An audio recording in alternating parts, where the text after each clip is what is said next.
Hoje em dia, o sonho de muitos homens e mulheres é ter um corpo perfeito.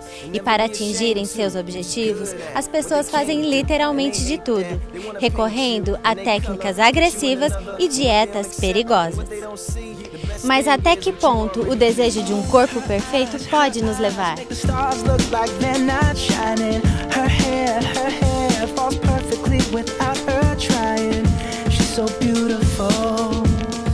Damaris, para emagrecer, temos que fazer dieta?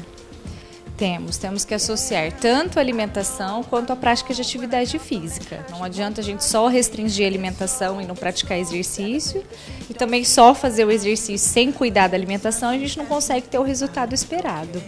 E cada ingrediente que a gente ingere tem uma função única no nosso organismo como um todo? Isso, cada nutriente que a gente ingere vai ter a sua função. Por exemplo, o carboidrato ele fornece energia para o nosso organismo. Então, o nosso cérebro só funciona através da glicose, que quem fornece é o carboidrato. Já as proteínas, elas fazem a parte da reestruturação da nossa musculatura, para manter a nossa massa muscular. E os lipídios, eles fazem função de transportar vitaminas e minerais, manter nossas taxas de hormônios adequadas.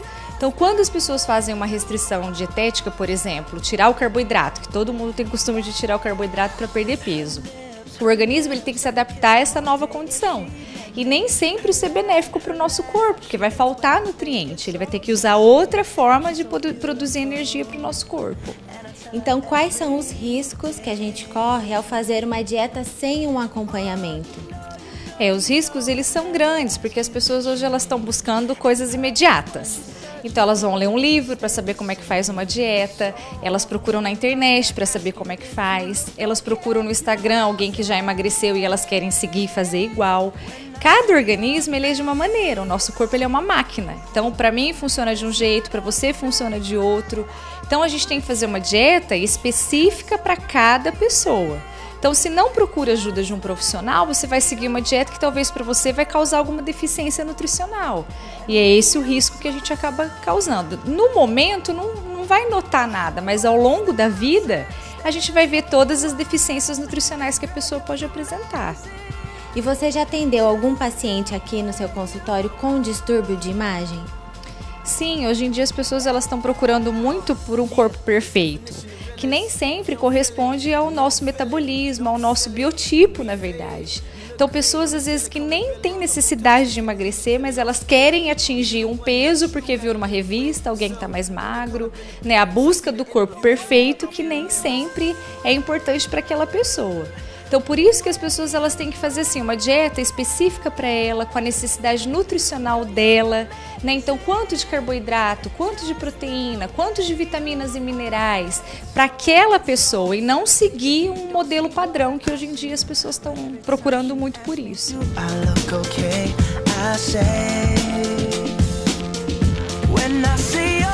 O uso exagerado de cosméticos, dietas inconsequentes, bulimia, anorexia, exercícios sem fim. Até que ponto a vaidade excessiva pode nos prejudicar?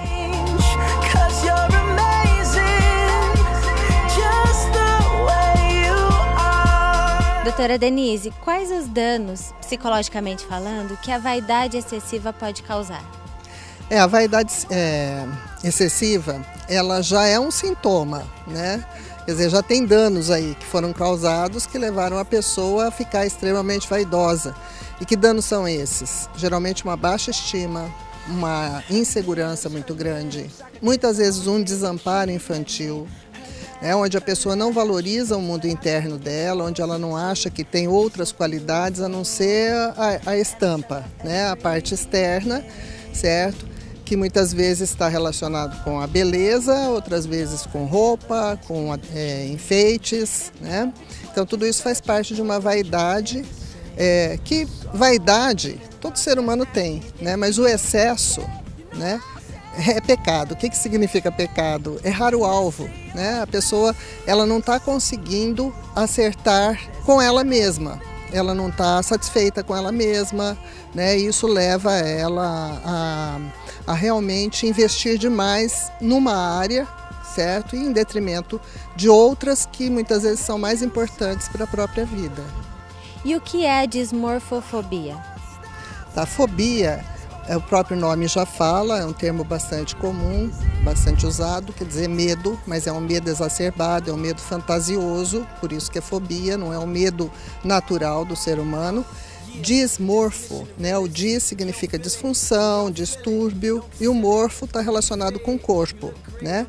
Então, dismorfobia, dismorfofobia, né? Significa que a pessoa tem alguma disfunção com relação ao próprio corpo e ela tem medo, né? Muitas vezes ela nem tem essa disfunção, mas ela tem um medo, uma fantasia a respeito de ter uma disfunção corporal.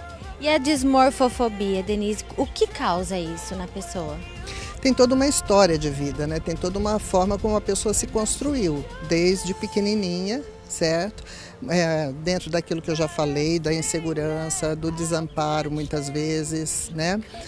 Outra coisa que hoje em dia tem sido pesquisado são os abusos sexuais, certo? Os abusos verbais também, né? Às vezes os pais ou até amiguinhos, né, distratam a criança, certo, né, com palavras pesadas, certo? Então tudo isso pode levar uma pessoa a se voltar totalmente para o corpo, né, a achar que ali, porque é a aparência, né, e de alguma forma é identidade também, certo? A identidade aparente, né?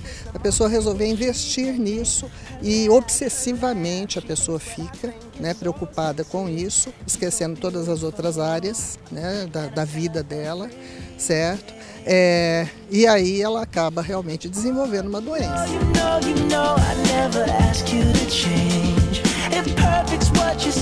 E qual é o tratamento? Então veja, Sara, tem algumas situações, por exemplo, quando envolve anorexia, bulimia, que a pessoa precisa de um tratamento muito intensivo, certo? Rápido, porque muitas vezes ela está correndo até risco de vida. Então, uma psicoterapia breve, focal, né, que vai trabalhar exatamente em cima daquela situação, naquele momento, é importante. Mas, para que a pessoa realmente possa se reorganizar em termos de personalidade, se entender, mudar o foco na vida, né, poder olhar para o mundo de uma forma diferente para ela mesma, ela precisa fazer uma psicoterapia profunda. A palavra corpo é uma das mais ricas da língua portuguesa. O corpo sempre foi objeto de curiosidade por ser uma engrenagem misteriosa. Sua composição é perfeita, mas ele precisa do combustível correto. Dr. Canezin, toda dieta precisa ter acompanhamento médico?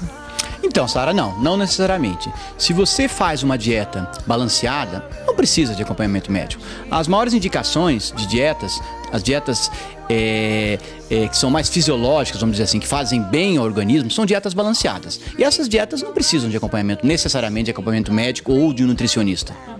Na verdade, tem que buscar um bom senso, né, doutor? E qual seria a dieta mais indicada, aquela que vai fazer bem para o nosso coração?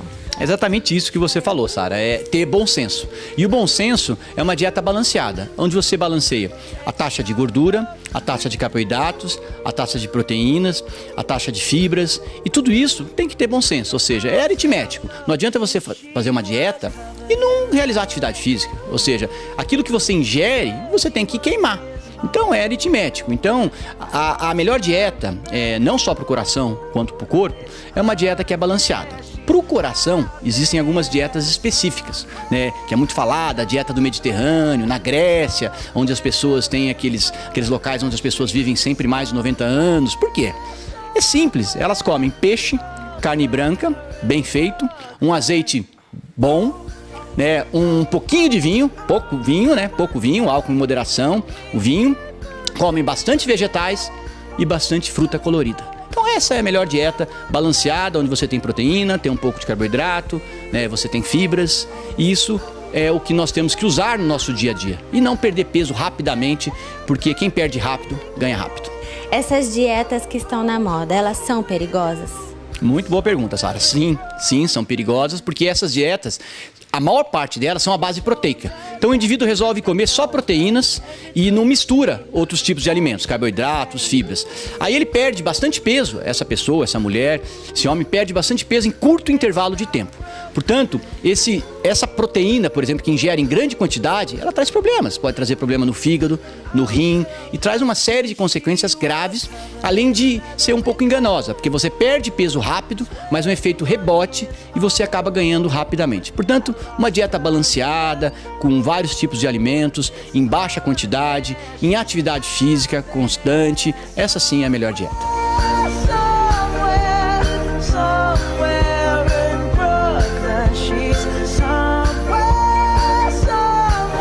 E na culinária, uma receita de dar água na boca. A macarronada da mama, você não pode perder.